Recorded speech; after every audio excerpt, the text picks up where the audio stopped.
10ஆம் வகுப்பு பொதுத் தேர்வு எழுதிய 3 சிறுவர்கள் மது அருந்திவிட்டு புறக்காவல் நிலையத்தில் பெட்ரோல் குண்டு வீசியதாக திருநெல்வேலி எஸ்பி பிரசன்னகுமார் தெரிவித்துள்ளார். திருநெல்வேலி மாவட்டம் ராமையன்பட்டி புறக்காவல் நிலையம் மீது பெட்ரோல் குண்டு வீசப்பட்ட சம்பவத்தில் 3 சிறுவர்கள் தச்சநல்லூர் காவல் நிலையத்தில் சரணடைந்தனர்.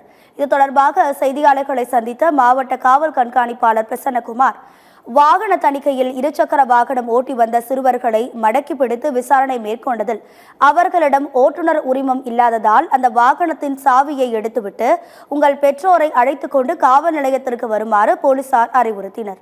இதனால் கோபமடைந்த 3 சிறுவர்கள் நேரடியாக மது அருந்திவிட்டு பெட்ரோல் குண்டை ராமையன்பட்டி புறக்காவல் நிலையத்தின் பின்புறத்தில் வீசியதாக எஸ்பி தெரிவித்தார்.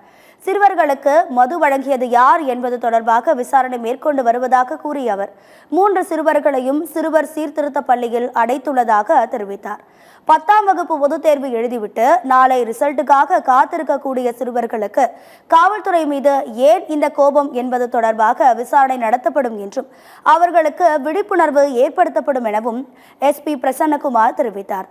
மேலும் அவர்கள் 11ஆம் வகுப்பு படிப்பதற்கு தேவையான நடவடிக்கைகளையும் மாவட்ட ஆட்சியர் மூலமாக மேற்கொள்ளப்படும் என்றும் அவர் உறுதியளித்தார்.